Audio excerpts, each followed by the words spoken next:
আসসালামু আলাইকুম প্রিয় দর্শক।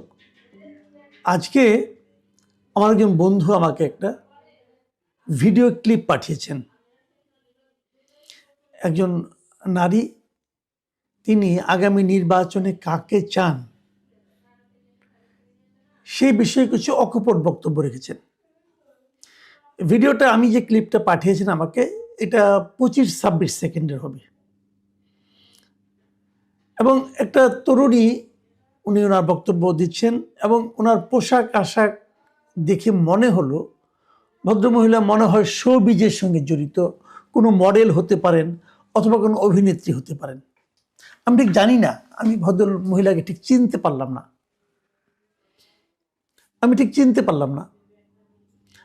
এবং চিনতে না পারাটা অবশ্যই আমার অযোগ্যতা, কিন্তু আমি আসলে এই শোবিজ সম্পর্কে আমার ধারণা যে খুব স্পষ্ট এবং খুব সাম্প্রতিক অনেককে যে আমি চিনি সেরকম দাবি আমি করতে পারি না।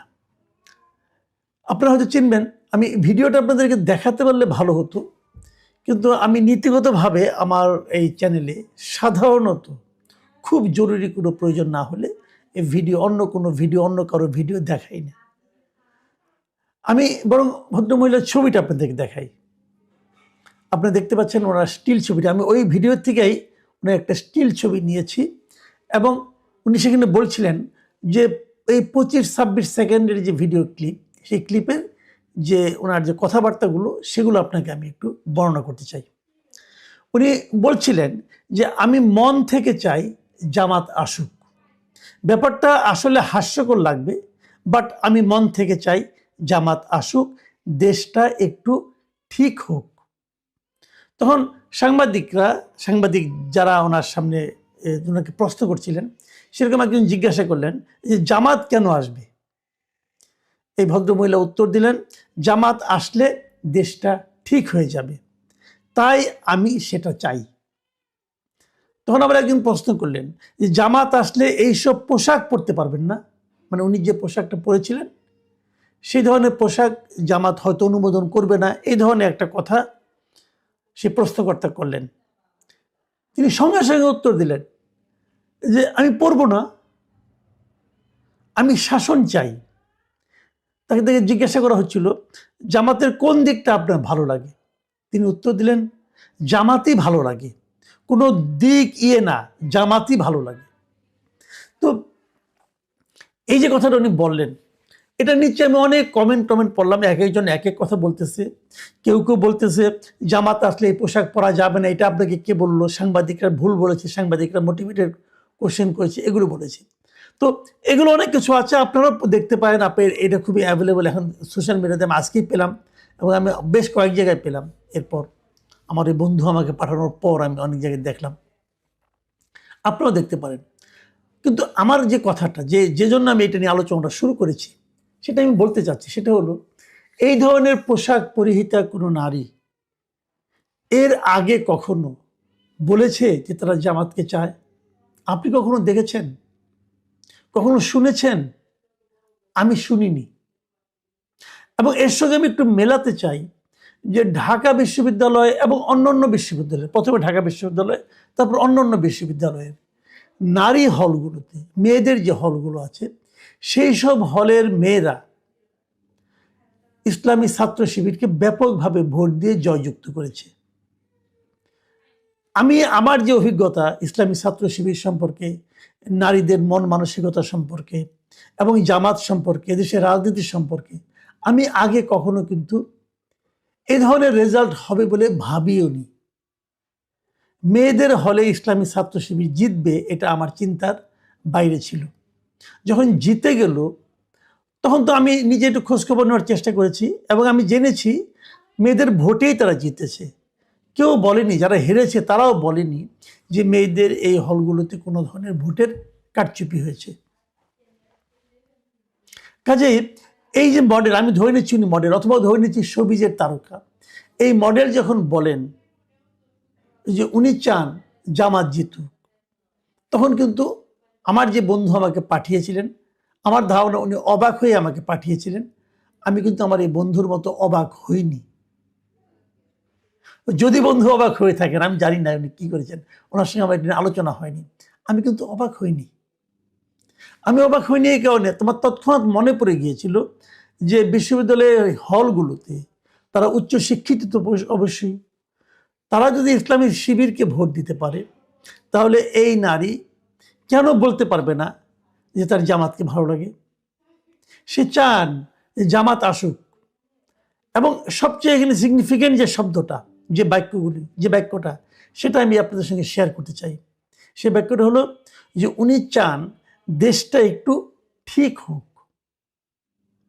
তার মানে দেশটা এখন যেভাবে চলছে, অথবা দেশটা গত কয়েক বছর যেভাবে চলেছে, উনি সেটাকে ঠিক ভাবছেন না। এবং জামাত যে ঠিকভাবে চালাতে পারবে, জামাত এলেই যে ঠিক হবে, এটাও কিন্তু উনি জানেন কিনা আমি জানি না, আমিও জানি না, এটা কেউ জানে না কি করবে জামাত। কিন্তু উনি যেহেতু আগে দেখেছেন যে ঠিক হয়নি, হয়তো উনি বিকল্প শক্তি হিসাবে জামাতকে বিবেচনা করছেন। আপনারা হয়তো বলবেন উনি মোটিভেটেড, হতেই পারে। আমরা যারা আওয়ামী লীগ করি, আমরা যারা বিএনপি করি, আমরা যারা জাতীয় পার্টি করি, অথবা আমরা যারা গণ অধিকার পরিষদ করি, আমরা যারা বাম পলিটিক্স করি, আমরা সবাই তো মোটিভেটেড, তাই না? আমরা তো কোনো না কোনোভাবে প্রভাবিত, এটাই তো স্বাভাবিক। তো আমি যদি বাম পলিটিক্সের প্রতি মোটিভেটেড হতে পারি, আমি যদি সিপিবির প্রতি মোটিভেটেড হতে পারি, বাসদের প্রতি হতে পারি, তাহলে এই নারী কেন জামাতের প্রতি হতে পারবে না? তার সে অধিকার তো আছে। কিন্তু আমার এখানে আলোচনাটা হলো যে আমাদের যে অন্য পলিটিক্যাল পার্টিগুলো আছে, তারা এই ভিডিওটাকে কিভাবে নিচ্ছে। খুব সহজ একটা পদ্ধতি হলো এটাকে পাত্তা না দেওয়া। এবং আমি মনে করি এটা হলো সবচেয়ে ঝুঁকি পদ্ধতি, সবচেয়ে বেশি ঝুঁকি এই পদ্ধতিতে, যেটাকে পাত্তা না দেওয়া। গণতন্ত্রের রীতি হলো প্রত্যেকটা ছোট ছোট বিষয়কে পাত্তা দেওয়া, তাহলে গণতন্ত্রে আপনি ভালো করবেন। যে গণতান্ত্রিক পদ্ধতিতে নির্বাচন হয়, আপনি যদি সেই নির্বাচনে ভালো করতে চান, আপনার প্রথম লক্ষ্য হবে যে আপনার গাড়ির যে ড্রাইভার, আপনার বাসার যে চাকর বলেন আপনি, অথবা গৃহভৃত্য বলেন, তিনিও কি বলেন এবং উনি এটা কেন বলেন সেটা চিন্তা করা। কারণ আপনাকে মাথায় রাখতে হবে, আপনি বড় নেতা, আপনার বাসায় যে গৃহকর্মী সে ছোট মানুষ, হয়তো আপনার কাছে কীট পতঙ্গের মতো, কিন্তু গণতন্ত্রের ভাষায় ওনারও এক ভোট, আপনারও এক ভোট। এখন উনি যদি ভাবেন এটা হওয়া উচিত, আপনাকেও ভাবতে হবে যে এই দেশের একজন নাগরিক যিনি আমার বাসায় গৃহবৃত্তের জবটা করছেন, তিনি কেন ভাবছেন, তিনি আমার মধ্যে কি এমন কমতি দেখেছেন যে কারণে উনি আরেকটা দলকে চাচ্ছেন। তিনি কেন মনে করছেন ওই দলটা ক্ষমতায় আসলে দেশটা একটু ঠিক হবে। আমি কি এমন করেছি অথবা করছি যা দেখে উনি আস্থা রাখতে পারছেন না আমার উপর, ভাবছেন আমি ক্ষমতায় গেলে আমি দেশটাকে ঠিক করতে পারবো না। কোথায় ঘাটতিটা? যেমন ধরেন ওনারা কিভাবে বুঝেন, আমি বলি, ওনারা তো আর গস ফিতা নিয়ে বসেন না, মাপেন না, ওনারা কিভাবে বুঝেন? যেমন ধরা যাক একটা প্রত্যন্ত অঞ্চলে ছাত্রদলের একজন লিডার, উনি যে একটা বাড়িতে ধরেন উনি যে একটু ধমকে দিল, দিয়ে বললো তোমার এই যে রাস্তাটা, এই রাস্তাটা আমার, আমি দখল করব, আমরা ক্ষমতায় আসতেছি, তোমার বাবা মারা গেছে, তাতে কি হয়েছে, সে এক সময় আওয়ামী লীগ করতো, অতএব তোমাদের তো আপনাদের থাকতে দিয়েছে, এই তো বেশি বলে রাস্তা দখলের চেষ্টা করলো। আমি কিন্তু এটা বানিয়ে বলছি না, এটা আমি আমার অভিজ্ঞতা থেকে বলছি। করলো এই ঘটনাটা। তারপরে কি হবে, যখন নির্বাচন আসবে, এই ঘটনা কিন্তু যার উপরে সে চাপালো সেও দেখলো, আশেপাশের প্রতিবেশীরাও দেখলো, হয়তো কেউ ভয়ে কিছু বলল না। যখন নির্বাচন এলো, ওই এলাকায় হয়তো একজন খুব ভালো প্রার্থী আছে, সে হয়তো বিএনপি করেন, তার হয়ে ভোটটা কে চাইতে যাইবে? এই ছাত্র দলের নেতা চাইতে যাবেন। তখন এই ছাত্র দলের নেতাই কিন্তু ওই প্রার্থীর অ্যাম্বাসেডর হিসেবে কাজ করবেন। এই ছাত্র দলের নেতা যার উপর দাপট খাটিয়েছেন, যাকে যাকে ধমক দিয়েছেন, প্রত্যেকেই ভাববেন যে এই ধানে শীষে ভোট দেওয়া মানে এই ধমক দেওয়া এই ছাত্র দলের ছেলেটাকে আরো শক্তিশালী করা। তখন তিনি কিন্তু ওই প্রার্থীর অ্যাম্বাসেডর, তখন তিনি কিন্তু বিএনপির দলের অ্যাম্বাসেডর, তখন তিনি কিন্তু তারেক রহমানের অ্যাম্বাসেডর। তো তারেক রহমানের কতটুকু ক্ষতি হবে কি ভালো হবে, এটা কিন্তু একদম গ্রাম পর্যায়ে ওনার দলের এই সমস্ত অ্যাম্বাসেডারদের উপর নির্ভর করে। এই যে ভদ্রমহিলা আজকে কথাটা বললেন যে জামাত আসলে দেশটা একটু ঠিক হোক, কেন বলেছেন? উনি ওনার অভিজ্ঞতা থেকে বলেছেন। হয়তো ওনার ওরকম ছাত্রদলের নেতাদের সঙ্গে দেখা হয়েছে, হয়তো তাদের কথা শোনা হয়েছে, শুনে ওনার মনে হয়েছে এমন হতে পারে। বিএনপির কথা বলি অথবা অন্য যে কোনো দলের কথা বলি, আপনারা কি এই বিষয়গুলো সম্পর্কে ওয়াকিবহাল? আপনারা কি জানেন যে সারা দেশে আপনার প্রতিনিধিরা কি করছে? সামনে নির্বাচনের আর 2 সপ্তাহ থেকে 3 সপ্তাহ বাকি আছে। এই 3 সপ্তাহের মধ্যে আপনারা কি এগুলো রিপেয়ার করতে পারবেন? যদি না পারেন, আর যদি ভাবেন লোকের হাতে বিকল্প নেই, লোক আমাকে ভোট না দিয়ে কাকে ভোট দিবে, আপনি যদি এরকম ভাবেন, সেই ভাবনাটা কিন্তু এই ভদ্রমহিলাকে স্পর্শ করতে পারবে না। এই ভদ্রমহিলা কিন্তু এই পোশাক পরে সে জানবে যে এই পোশাক তাকে পরতে দেওয়া না হতে পারে। জামাত কিন্তু বলেনি আমি অন্যের পোশাকের উপর হাত দিব, কিন্তু তাকে সাংবাদিকরা ভয় দেখিয়েছে যে আপনি তো এই পোশাক পরতে পারবেন না। তারপর সে বলছে, তৎক্ষণাৎ বলছে পরবো না, কিন্তু তাও আমি যে দেশটা একটু ঠিক হোক। দেশ ঠিক হওয়ার জন্য কেন তারা একটা ইসলামপন্থী দলের উপর নির্ভর করছে?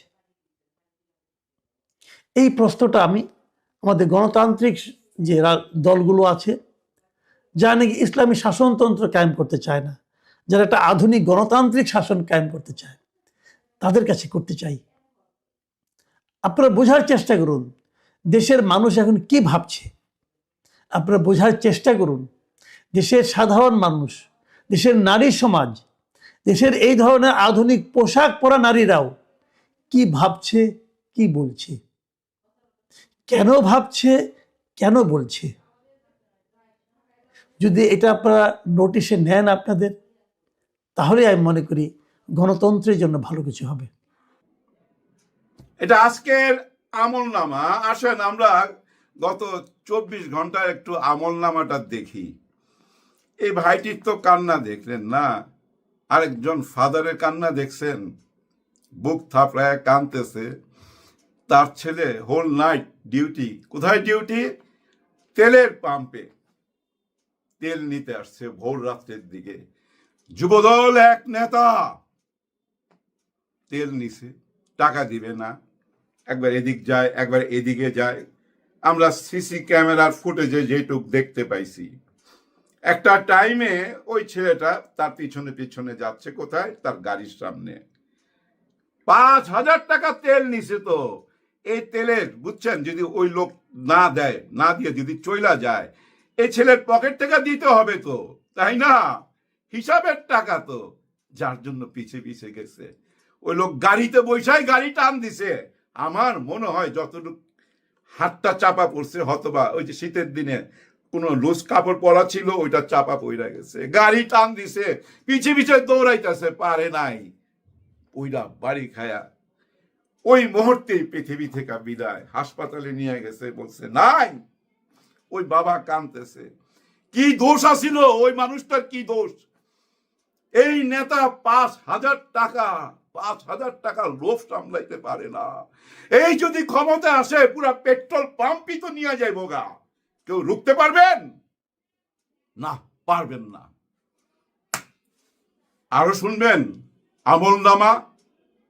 আর কি বলুন ভাই, বইলা লাভ নাই। আপনারা দিচ্ছেন নমিনেশন, এখন কে স্বতন্ত্র হবে, কে কিভাবে দাঁড়াবে না দাঁড়াবে তাদের ব্যাপার। কিন্তু দেখেন আপনারা নিজেরা আরো একজন, আজকেরই ঘটনা, এই ময়মনসিংহ, কেন, কি কারণে, আমি দেখাবো আপনাদের প্রমাণ। আচ্ছা, টাইম নষ্ট করে লাভ নেই, এগুলো সবাই দেখতেছেন। কষ্ট লাগে কি জানেন? সামনে নির্বাচন, এইসব দেখে কি মনে হয় নির্বাচন হবে? না, অসম্ভব। কারণ কি জানেন? আজকের দিনে এই যে আদালত পাড়ায় আব্দুল আউয়াল পিন্টু সাহেব কি বলছে, আচ্ছা ওইটা দেখাই আপনাদেরকে। না দেখাইলে তো বুঝবেন না, কারণ কি জানেন, সবাই সব ভিডিও তো দেখে নাই, তাই না? এই যে দেখেন আমাদের হাসনাত আব্দুল্লাহ সুনাগতের ভিতরে কিন্তু এই ঘটনা চলতেছে। একজন বলতেছে আরেকজনকে ব্লাডি সিটিজেন। ব্লাডি সিটিজেন মানে কি? ধরেন যে অবহেলিত নাগরিক, গরিব, নিকৃষ্ট, জাত ভেদাভেদ, ধনী বংশ। এখানে কিন্তু আমাদের দেশে একটা বংশ তৈরি হয়েছে। সেটা কি বংশ জানেন? এলিট বংশ। এই এলিট একটা বংশ নতুন জন্ম নিয়েছে। তো যারা বলে দেখেন না, আরে ওই রাজমিস্ত্রির পোলায় কেমনে আবার সংসদে যাইতে চায়, রাজমিস্ত্রির পোলা কি আমার লেভেলের, ও আবার এমপি হইতে চায়। দেখেন আজকে তো শুনছেন আপনারা, ওই যে যে এলিট এইভাবে কথা বলছিল, সেই এলিট কিন্তু এখন নির্বাচনই করতে পারতেছে না। কারণ উনি এই যে নির্বাচনে ঋণ খেলাপি, এটা এই প্রথম না, 2001 থেকেই উনি এই ধরনের নাটক করে আসতেছিল। যখনই নির্বাচন আসে তখনই করে কি জানেন, আদালত থেকে একটা কাগজপত্র বাইর কইরা, কিছু একটা বাইর কইরা বলে যে না উনি হোয়াইট, উনি একদম গ্রিন, ওইভাবে উনি নির্বাচন ইন হয়ে যায়। কখনই কিন্তু ওই আগের ঋণ আর শোধ করে না। উনি ঋণ খেলাপি বহুদিন যাবত। এই যে দেখেন যারা এলিট বংশ, নিজেকে এলিট মনে করে, আর মনে করে এই রাজমিস্ত্রির পোলারা, এই গরিব পোলারা যাকে ঘরের চাল নাই, টিন নাই, তারা সংসদে যাবে। আরে ভাই ব্রাদার, আপনারা তো জানেন সবাই, আমাদের হাসনাত আব্দুল্লাহকে ডাকছিল ইংল্যান্ড থেকে। ইংল্যান্ড থেকে কেন ডাকছিল? লেকচার দেওয়ার জন্য। এই মাসেরই 3 তারিখে যাইতে পারে নাই ভাই। এই যে পাসপোর্টের ঝামেলা ভাই, ভিসার ঝামেলার জন্য যাইতে পারে নাই। তার যাওয়ার ইচ্ছা ছিল, ওইখানে যা লেকচার দেওয়ার জন্য ওনাকে ডাকে ওই রাজমিস্ত্রির পোলারে। আজকে দেখেন উপরওয়ালা এমন ভাবে পরিকল্পনা করে দিতেছে, হয়তো এই রাজমিস্ত্রির পোলা প্রথম, মানে যে 300 এমপি হবে না, ওই 300 এমপির মধ্যে প্রথমকে বিজয় ছিনে আনলো ওই রাজমিস্ত্রির ছেলে হাসনাত আব্দুল্লাহ। এটা মাথায় রাখেন, হাসনাত আব্দুল্লাহ ওই 300-র মধ্যে প্রথম বিজয় ছিনে আনবে। তার মানে প্রথম উইকেট পড়া গেল আপনাদের। যা তা উইকেট না, কিন্তু 3বার 4বার সংসদে যাওয়া উইকেট। এটা মাথায় রাখেন। কেন এমন হইতাছে সেটার দিকে নজর দেন আপনারা। ওই যে জরিপ এগুলোর দিকে নজর দিয়েন না, নজর দেন ওই যে প্রথম দেখাইলাম যে কান্না করতেছে না, তাকে ঘরে আইনা জিজ্ঞাসা করেন যে বাপ তোর কষ্টটা কি, তোর ভিতর থেকে কেন এই হাহাকার, তুই তো আমারই দল, যারা মারছে তারাও তো আমার দল, ঘটনা কি, সেই দিকে নজর দেন। ওইটার উপরে গবেষণা করে থাপড়ায় কানতেছে, হ্যাঁ বুক থাপড়ায় কানতেছে না, সে বাপের কাছে যাইতে হবে। যদি যাইতে না পারেন সিকিউরিটির প্রবলেমে, তাকে ডাইকা নিয়ে আসেন। ওই যে রিক্সাওয়ালা, ভ্যানওয়ালা ডাইকা লাভ নাই, আপনার লোকদের নিয়ে বসেন। কারণ কি জানেন, 200 পার হয়ে গেছে তো অনেক আগে। আপনি আসার পরও যদি এইভাবে উপরে যাইতে থাকে, আপনি মুখ দাসে আশ্রয় চাইবো। হ্যাঁ আমরা আশ্রয় চাইতে পারি। আমাদের আর্মির প্রধান, যে সেনা প্রধান ওয়াকার সাহেব, জনাব ওয়াকার সাহেব, আপনি অনেক দিন চুপচাপ, কোনো কথা বলেন না, সবই তো দেখতে পাচ্ছেন। আমাদের মনের কথা কি বুঝতে পারছেন না আমরা কি চাইতেছি? অবশ্য আমরা যা চাই তা আপনি দিতে পারবেন না। কারণ এই যে কয়েকদিন আগে একজনকে ভাই পিস্তল সহকারে ধরছিল, ধরার পর জিজ্ঞাসাবাদ করতে গিয়া উনি রাতের 12টার সময় পৃথিবী থেকে বিদায় নিছে। এই নিয়া বড় বড় দল থেকে ভাই ভীষণ ভাবে অভিযোগ, এইটা কি করলো, সঙ্গে সঙ্গে ওই আর্মি ভাইদেরকে আবার ব্যারাকে ফিরত নিয়ে আসলো। কারণ কি জানেন, ভীষণ ভাবে প্রতিবাদ। তো কিন্তু প্রতিবাদ হওয়া উচিত। এই যে প্রথম যাকে দেখাইলাম যে ভাইটা কাঁদতেছে, এইখানে প্রতিবাদ করেন। ওই যে 200 পরিবার, 200 মা বোন তো তার সন্তান হারাইছে, সে যেরকমই হোক না কেন, ভালো হোক মন্দ হোক, ওই মা বাবা গুলো তো তাদের সন্তান হারাইছে, সেদিকে নজর দিতে হবে।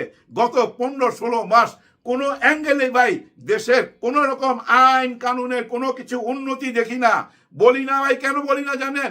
নেগেটিভ কথা বলতে চাই না। নেগেটিভ কথা বললে হয় কি জানেন, মানুষের ভিতরে নেগেটিভ ওই চিন্তা ভাবনা চলে আসে, তখন মানুষ অস্থির হয়ে যায়। যার জন্য বলতে চাই না, কিন্তু আজকে বলতে বাধ্য হইলাম।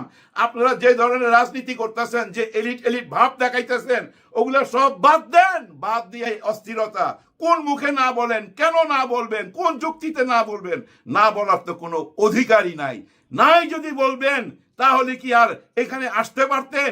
যদি নার পক্ষে থাকতেন, আপনাদের তো হ্যাঁ পক্ষে থাকার কথা, হ্যাঁ পক্ষে ছিলেন বলেই তো ভাই আপনারা আজকে আসতে পারছেন। এই জুলাই গণ অভ্যুত্থান হয়েছে বলেই তো ভাই আজকে আপনারা আসতে পারছেন। জুলাই গণ অভ্যুত্থানে কে কোথায় আছে হয়তো আমরা খুঁজে পাবো না, কিন্তু তাদের মাঝখান থেকে একটা প্ল্যাটফর্ম করা হয়েছে, নাম দেওয়া হয়েছে এনসিপি। আর একবার চিন্তা করেন, এনসিপি নামে যদি একটি দল তৈরি না হইতো তাহলে জুলাই গণ অভ্যুত্থানে সবাই হারিয়ে যেতেন তো ভাই। আপনাদের পরিচয় এই দলটাই বহন করে এনসিপি, যাদেরকে নিয়ে ভাই সবাই টেনিস বলের মতো খেলছিল। তারপরে দেখেন সঠিক জায়গায় চলে গেছে, সঠিক রাজনীতির দিকে চলে গেছে। এখন আপনারা সবাই আইসা আলোচনা করতে সাহেব চলে গেছে, দল ভেঙে গেছে, 11 দল ভেঙে গেছে। আবার চরমরাই পীর সাহেব বলতেছে আমি ভাই প্রথম তৈরি করছিলাম এই প্ল্যাটফর্ম, সমঝোতার প্ল্যাটফর্ম আমার হাতে তৈরি। কিন্তু মজার ব্যাপার কি জানেন, উনি যে চইলা গেল 10 দলের একটা দল তো না সঙ্গে গেল না। ওনার হাতে তৈরি হইলে ওনার সঙ্গে কাউকে নিতে পারলো না কেন? তার মানে কি জানেন, উনি 10 দলকে বাইর করে দিছে। হ্যাঁ, এই তোমরা 10 দল বাইর হও, আমি একাই। এটাই বুঝায় না আমার দৃষ্টিতে সবাইকে। জুলাই গণ অভ্যুত্থান হয়েছিল বলেই কিন্তু আজকে আমরা স্বাধীনভাবে কথা বলতে পারতাছি। জুলাই গণ অভ্যুত্থান হয়েছে বলেই কিন্তু আজকে নির্বাচন হইতে যাইতেছে। নাইলে তো এই নির্বাচন হওয়ার কথা 29 সালে। আর এই নির্বাচন 29 সালে হইলে যে আপনারা পাইতেন বা নির্বাচন করতে পারতেন এমন কোনো ব্যাপার? 16 বছরে দেখেন নাই কি অবস্থা? কোন রকমের রাস্তায় কেউ দাঁড়াইতে পারেন নাই। এখন সবাই বীর, কিন্তু এই বীর হইতে পারছেন কাজের জন্য? সিটিজেন মানে অবহেলিত, একদম ঘৃণিত নাগরিক। আর ওই ঘৃণিত নাগরিকের কাছেই তো ভোট চাইতে হবে। ওরা ভোট না দিলে কেমনে ওই স্বর্ণের চেয়ারে বসবেন? বসতেই তো পারবেন না। কিন্তু স্বর্ণের চেয়ারের দিকে যাওয়ার জন্য তো ভাই নির্বাচন লাগবে। নির্বাচন হইব, এরকম কাণ্ড কারখানা ঘটলে নিশ্চয় নির্বাচন হইতে পারে না। গত 15-16 মাস ভাই এই নির্বাচন নির্বাচন নির্বাচন নিয়ে এত পাগল হয়ে গেছি আমরা, কিন্তু নির্বাচনটা কেমনে করবেন সেটা কিন্তু চিন্তা করি নাই। উনি আসার পর আজও যদি এরকম ঘটনা ঘটে, এই যে আমলনামা বললাম, এগুলো তো ভাই 30 ঘন্টা 40 ঘন্টার আমলনামা। এই আমলনামার মধ্যে কি পাইলেন? এরকম প্রতিদিনেরই একটা আমলনামা, যার জন্য এই সরকার ভাই কোনো রকমই সাকসেসফুল হয় নাই কোনো দিক থেকে। মানে আইন কানুনের ব্যাপারে খেয়াল করে দেখেন, খোঁজ নিয়ে দেখেন ভাই। বিশ্বাস করেন আমার গতকালকে ভাই এক পুলিশ ভাইয়ের সাথে আলাপ হয়েছে মাঝরাইতে অনেকক্ষণ, ওনার নাম বলবো না।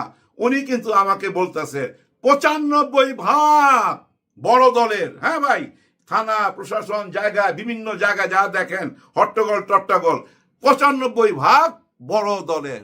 উনি নিজে বলতেছে। জানেন আপনারা যখন 5ই আগস্ট আসছিল, এই যে থানা আক্রমণ হয়েছিল, এইটা ভাঙ্গা চিরা ভাইলা ছিল, পোড়ায় ফেলাইছিল, ওর পরের দিনই কারা যোগাযোগ করছিল? এই জামাতে ইসলাম। ওই ভাই বলতেছে, ওই পুলিশ ভাই বলতেছে, নাম বলবো না, যে এই জামাতে ইসলাম আমাদের সঙ্গে যোগাযোগ করছে। এবং উনি যে থানা, ওই থানায় 2টা এসি দিছে, 2টা কম্পিউটার দিছে, চেয়ার দিছে, টেবিল দিছে, সবকিছু পরিষ্কার করে দিছে এবং ভলেন্টিয়ার দিয়া থানা পাহারা দিছে।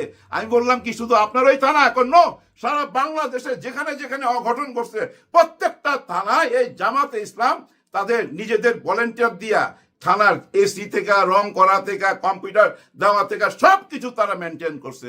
কিন্তু তারপরে আজ পর্যন্ত একদিনও উনি দেখে নাই উনার থানায় কোনো জামাতে ইসলামের লোক আইসা তদবির করতে বা কোনো শিবিরের লোক আইসা তদবির করতে। এগুলো চরম সত্যি কথা ভাই। একটা কথা বলে বিদায় নেব, পরিবর্তন কারা চায়? হ্যাঁ ভোট কারা চায় জানেন? এই দেশের গরিব মানুষ চায় হ্যাঁ ভোট, গরিব মানুষ চায় পরিবর্তন। আর কারা চায়? নতুনরা, তরুণরা। এই তরুণরা চায় ভাই হ্যাঁ ভোট, তরুণরা পরিবর্তন চায়। আর কারা চায়? শিক্ষিত সমাজ, শিক্ষিত সমাজ চায় পরিবর্তন, নতুন নতুন বাংলাদেশ। আর যারা ব্যবসায়ী, ওই যে ব্যবসায়ী যারা কবিতা পড়ে, তারা চায় অন্য রকম কিছু। তারাই বলে না ভোট, না ভোট, না ভোট মানে আবার সেই গোলাম হওয়া। এগুলোর দিকে নজর দেন। ঘুম ভাঙ দেখায়া মতো এজেন্সি, এত বড় একটা এজেন্সি সারা দুনিয়া কাঁপায়া বেড়ায়, কানাডা পর্যন্ত ঢুকা যায়। কিন্তু পার্শ্ববর্তী দেশ বাংলাদেশ এই যে 5ই আগস্টের 36 দিন, এই 36 দিনে তারা কোনো গতিবিধি ধরতে পারে নাই। কারা এরকম করতেছে? করতে কাইতাছে, এদিক দিয়ে বন্ধ করলে এদিক দিয়ে আসে, ওদিক দিয়ে বন্ধ করলে এদিক দিয়ে আসে। তারপর একটা টাইমে তো হেলিকপ্টার নিয়েই চলে গেল পালায়া। তার মানে কি কত ভয়াবহ ব্যাপার। আর ওই ভয়াবহ ব্যাপারটা হয়েছিল বইলাই কিন্তু আজকে আমরা স্বাধীন, আজকে আমরা এই যে শোক দিবস করতে পারতেছি, আমরা এত বড় জানাজার অ্যারেঞ্জমেন্ট করতে পারছি। আজকে দেখেন ধানমন্ডি থেকে সবাই গুলশানের দিকে যাওয়ার সুযোগ সুবিধা পাইতেছে, ওপেন, সবাই ওপেন, পুরা স্বাধীনতা ভোগ করতেছি। কাদের জন্য স্বাধীনতা ভোগ করতেছি? তারা কারা? হায় হায়, তারা যদি বা একটা দল না করতো আজকে কেউ মনে রাখতো না। ভুলা গেছি তো সব অতীত, কেউ মনে রাখতো না। এই যে এনসিপি নামে একটা দল করলো, king maker doctor Yunus sir যেটা কইরা দিল, হ্যাঁ ভাই কইরা দিছে, ওনার বুদ্ধিতে হয়েছে। ওইটা কইরা দেওয়াতে দেখেন কি হইলো, জুলাই গণ অভ্যুত্থানের সবাই প্রতিনিধি আজকে নাহিদ ইসলাম, হাসনাত আব্দুল্লাহ এবং এই যে সার্জিস পাটোয়ারি, এরা না থাকলে তো ভাই চইলা গেছিল, হারায় গেছিল। যেভাবে এখনো ভাই এই 15-16 মাস পরও যেভাবে না ভোটের পক্ষে কথা বলতেছে, সে হ্যাঁ কে অস্বীকার জান এখনই, যার জন্য ভাই আজকে এই চারিদিকে অস্থির অবস্থা, চরম অস্থির অবস্থা। তো কেউ কারো মানতে চায় না। দেখেন না কিভাবে ভাইয়ের জন্য ভাই বুক থাপড়ায় কাঁদতেছে। কার কাছে বিচার চাইবে? কে বিচার করবে? হ্যাঁ, আমরা সবাই বিচার চাইতে পারি জনাব ওয়াকার সাহেবের কাছে, আমরা বিচার চাইতে পারি আমাদের বিচার বিভাগের কাছে, প্রধান বিচারপতির কাছে, ডক্টর ইউনূস স্যারের কাছে। চাইতেছি তো, কিন্তু থামতেছে। এই যে আমি আমলনামা দিলাম, এটা গত 40 ঘন্টার আমলনামা। এই আমলনামার মধ্যে আরো অনেক কিছু ঢুকাইতে চাই না, কারো বদনাম করতে আসি নাই, শুধু এইটুকুই বলতে আসছি। এই বাংলাদেশ চাইছিলেন, পঙ্গু হয়ে এখনো পইরা আছে ভাই, হাসপাতালে এখনো কাতরাইতেছে। এই জন্য না, নিশ্চয় এই জন্য না, এমন হইতে দেওয়া যাবে না। ইনসাফের বিজয় হইতেই হবে, যে কোনো অ্যাঙ্গেলে। এরকম হবে ভাই, এরকম গত 54 বছর দেখে আইছি তো। বিপ্লবীদের বিপ্লবী ভাষায় কথা বলতে হবে। হ্যাঁ ভাই, বিপ্লবী ভাষায় কথা বলতে হবে। কেউ তো কোনো অন্যায় কথা বলতেছে না, ন্যায় কথা বলতেছে। ইনসাফের বিজয় এই দেশে হবেই। এই দেশের মানুষ জেগে উঠছে ভাই, আপনারা বুঝতে পারবেন, চারিদিকে তাকাইলেই বুঝতে। ত্রয়োদশ জাতীয় সংসদ নির্বাচনের সারা বাংলাদেশের যে ভোটের মাঠ, সেই ভোটের মাঠের 1 নম্বর আলোচিত প্রার্থী তিনি হলেন ব্যারিস্টার রুমিন ফারহানা। বিএনপি থেকে মনোনয়ন দেননি, আর তিনি সেই বিএনপি তাকে মনোনয়ন দেয়নি এটা মেনে নেননি। তিনি স্বতন্ত্র নির্বাচন করছেন। তো এই স্বতন্ত্র নির্বাচন করার কারণে তার যে নির্বাচনী এলাকার যে ঘটনা, তার আর্ট অ্যাটিটিউড, তার বক্তব্য এবং ওই যে ব্রাহ্মণবাড়িয়ার যে আসনে তিনি নির্বাচন করছেন, সেখানে যা কিছু ঘটছে এটাই আমাদের নেট দুনিয়াতে প্রতিদিন ভাইরাল হচ্ছে নির্বাচনের খবরাখবর হিসাবে। বাংলাদেশের অনেক রথী মহারথী নির্বাচন করছেন, স্বয়ং তারেক রহমান সাহেব নির্বাচন করছেন, জামাতের আমির নির্বাচন করছেন, চরমনায়ের পীর সাহেব নির্বাচন করছেন, কিন্তু কোনো জায়গার কোনো খবর ইন্টারনেটে ঘুরছে না এবং মানুষ জানেও না কে কোথা থেকে নির্বাচন করছে, নির্বাচনে কোন প্রার্থী কী করলো, কেউ জানে না, কার কোনো আগ্রহ নেই। কিন্তু আপনি যদি ফেসবুক, ইন্টারনেট, টুইটার খুলেন, ইভেন পত্রপত্রিকায় খুলেন, আপনি রুমিন ফারহানার খবর পাবেনই। কারণটা কি? প্রথম কারণ হলো যে ব্রেন উইথ বিউটি, মানে সাধারণত সুন্দর মুখের জয় পৃথিবীব্যাপী। তার সঙ্গে যদি মেধা এবং সাহস থাকে, পারিবারিক যাকে বলা হয় ঐতিহ্য থাকে, যে জিনিসগুলো রুমিন ফারহানার রয়েছে, এবং এই কারণে তিনি প্রার্থী হিসেবে আকর্ষণীয় বা আকর্ষণীয়া। এবং তার এই আকর্ষণ এমনি এমনি আসেনি। তার বাবার লিগেসি, অর্থাৎ তার বাবার নাম অলি আহাদ, বাংলাদেশের অন্যতম ভাষা সৈনিক, বঙ্গবন্ধুর ঘনিষ্ঠ বন্ধু, একসময় আওয়ামী লীগ নেতা ছিলেন, যুক্তফ্রন্ট নেতা ছিলেন। এই সকল পরিচয় বাদ দিয়ে এখন আসলে রুমিন ফারহানাকে তার বাবার পরিচয় পরিচিত হতে হয় না, ব্যারিস্টার রুমিন ফারহানা।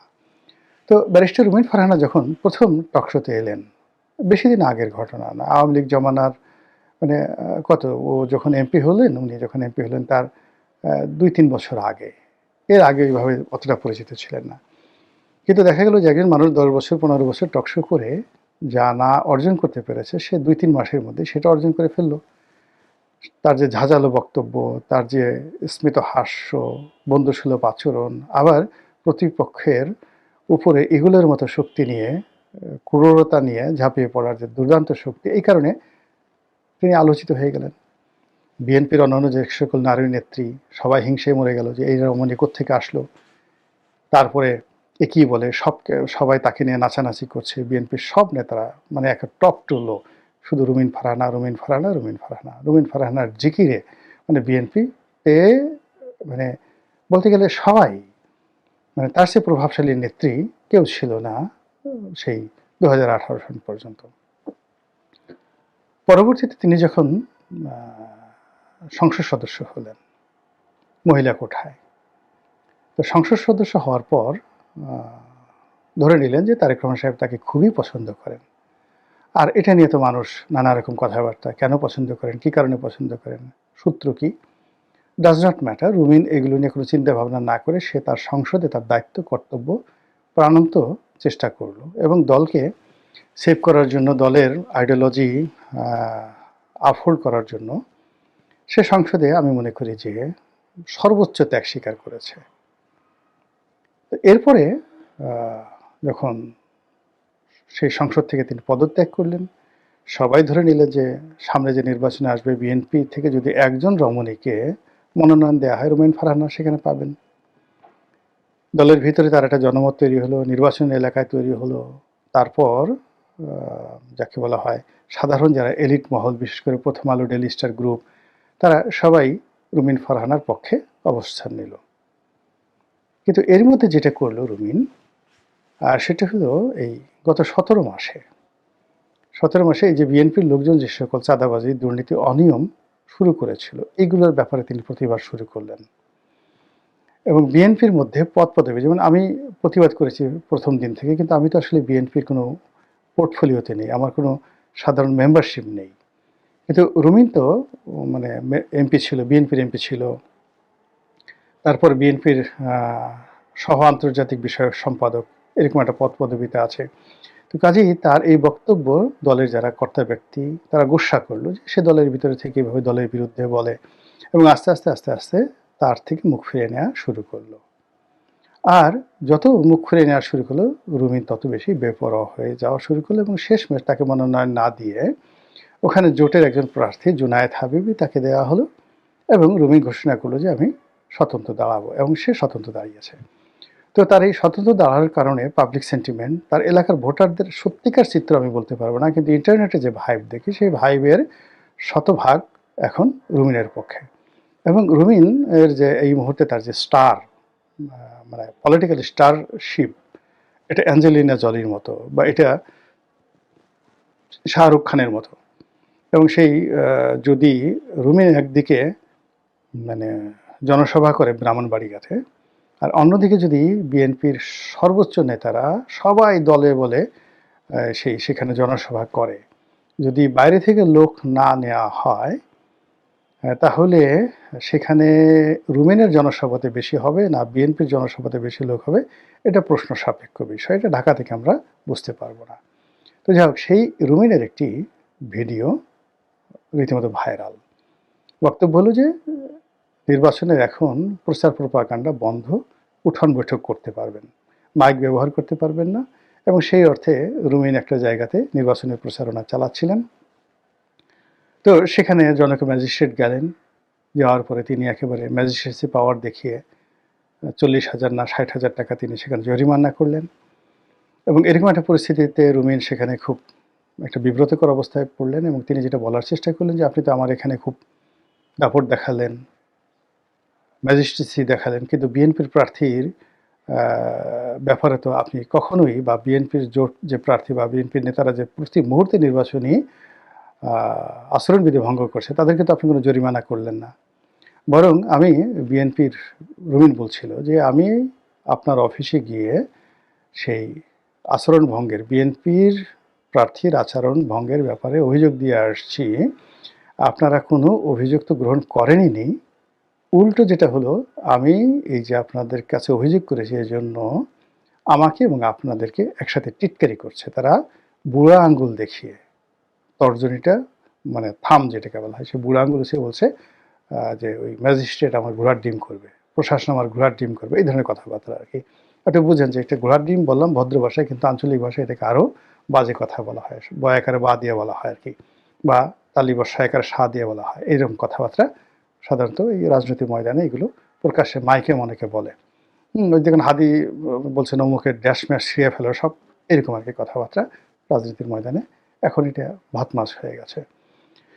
তো সেই কথাটাই রুমিন বলার চেষ্টা করছেন, কিন্তু ছবিটা যেভাবে আসছে অ্যাজ ইট ইজ মনে হয়েছে যে ব্যারিস্টার রুমিন ফারহানা ওই ম্যাজিস্ট্রেটকে বুড়ো আঙুল দেখিয়েছেন, কিন্তু ঘটনা তা নয়। তিনি বলার চেষ্টা করেছেন যে আসলে আপনাদেরকে অন্যরা বুড়ো আঙুল দেখাচ্ছে, সেখানে আপনারা কিছু করতে পারছেন না, আর আমরা আপনাদের অনুগত, আমাদের কাছে এসে আপনারা এখানে জরিমানা করছেন, ম্যাজিস্ট্রেটকে দেখাচ্ছেন, কিন্তু দিস দ্য ফার্স্ট টাইম, এইবার আপনাদের হুকুম মানলাম কিন্তু দ্বিতীয়বার আর মানব না।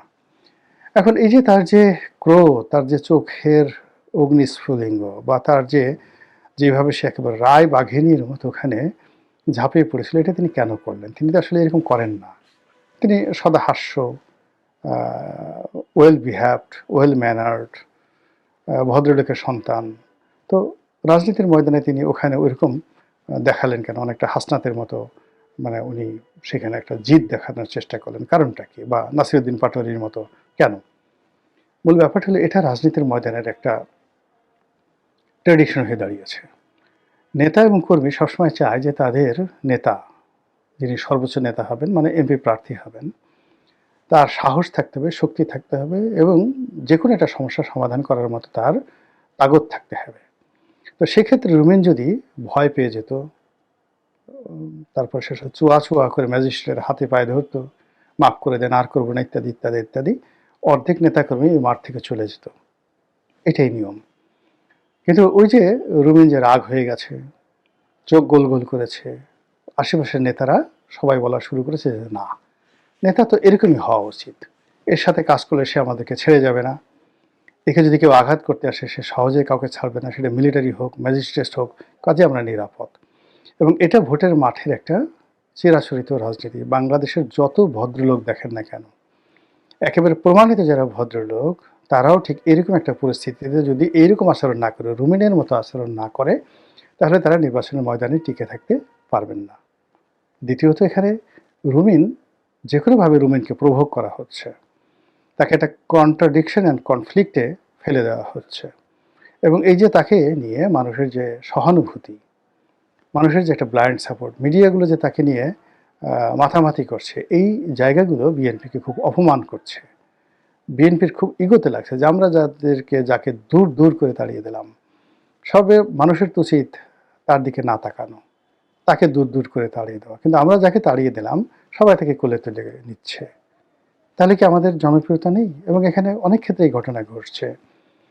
বিএনপি যাদেরকে বহিষ্কার করেছে, সাধারণ মানুষ তাদের পক্ষে দাঁড়িয়ে গেছে। বিএনপি যাদেরকে কোলে তুলে নেওয়ার চেষ্টা করেছে, সাধারণ মানুষ তাদের বিরুদ্ধে খেপে গিয়েছে।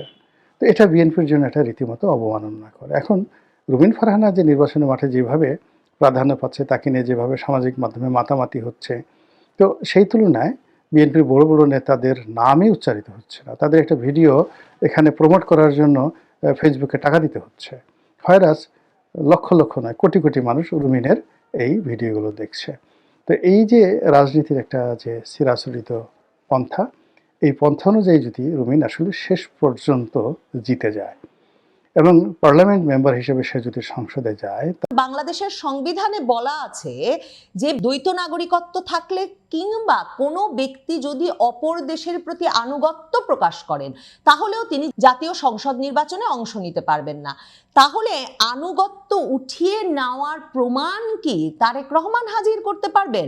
যে ব্রিটেনে তিনি যে রাজনৈতিক আশ্রয়ে দীর্ঘ সময় ছিলেন, তার মধ্যে তিনি ব্রিটেনের নাগরিকত্ব নিয়েছিলেন কিনা, ব্রিটেনের ট্রাভেল ডকুমেন্ট নিয়ে তিনি নিশ্চিতভাবে তার ভাইয়ের মৃত্যুর পর মালয়েশিয়া গিয়েছিলেন, সৌদি আরবে গিয়েছেন কয়েক দফা।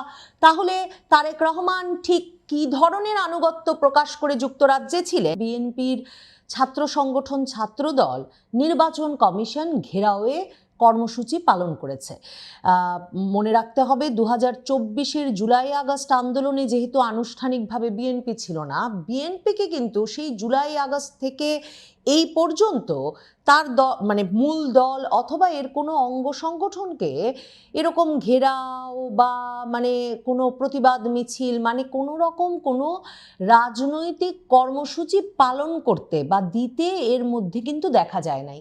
তার মানে বিএনপি কতটা গুরুতর বলে মনে করছে তাদের সামনের হুমকিটা, দ্বৈত নাগরিকত্বের বিষয়টি নিয়ে নির্বাচন কমিশনে যা চলছে, মানে একের পর এক মনোনয়ন বাতিল হয়ে যাওয়ার যে হুমকি চলছে, কিংবা সামাজিক যোগাযোগ মাধ্যমে তাদের একেবারে শীর্ষ নেতা তারেক রহমান সহ বিভিন্ন ব্যক্তিবর্গের যে ধরনের দ্বৈত নাগরিকত্বের প্রমাণ বেরিয়ে আসছে, তাতে তারা কত বড় বিপদে পড়বে বলে ভেবেছে যে ছাত্রদল নির্বাচন কমিশন নির্বাচন কমিশন নিরপেক্ষভাবে দায়িত্ব পালন করছে না, এ ধরনের দাবিগুলোকে সামনে রেখে তারা নির্বাচন কমিশন মানে ভবন ঘেরাও করেছে সেটা বলেছে।